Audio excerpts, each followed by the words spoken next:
जेके Yadav films present. प्रेम से बोले सरस्वती मैया की। बिना महल के करे विश्वास के बीच में क्रांति JK Yadav Films. निर्मली बाजार लाडली रिकॉर्डिंग स्टूडियो चौसा बाजार।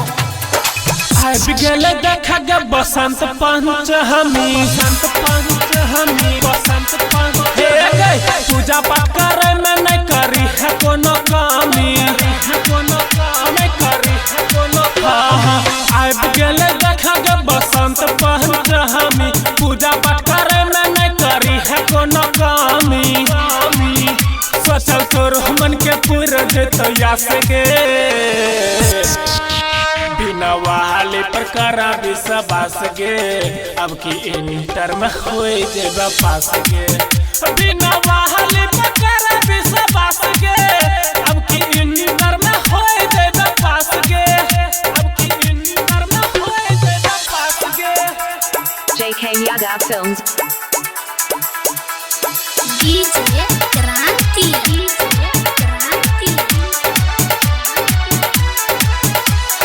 निर्मली बाजार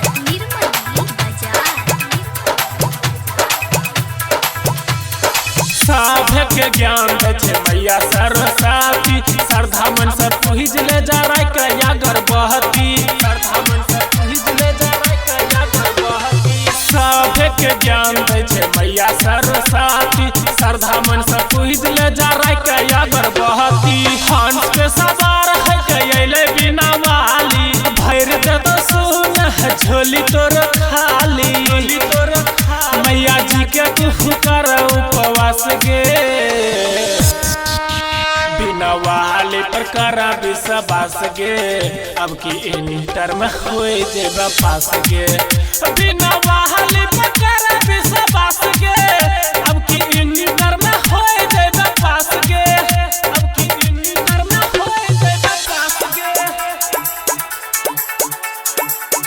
JK Yadav Films. बीच में क्रांति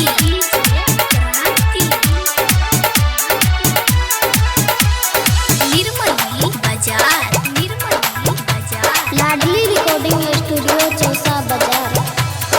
भगिया सवार तो मोना हमर बात गे विनती करी मैया जोरी अपन हाथ गे विनती करी मैया जोरी अपन हाथ गे भगिया सवार तो मोना हमर बात गे विनती करी मैया जोरी अपन हाथ गे हमार आयुष मैया से करे गुहार मुँह के समाही कह सुन तो तोरो पुकार कर मन के नया अपना निरस गे बिना वाले पर करा विश्वास गे अब की इंटर में होए जेबा पास गे बिना वाले पर करा विश्वास गे अब की इंटर में होए जेबा पास गे।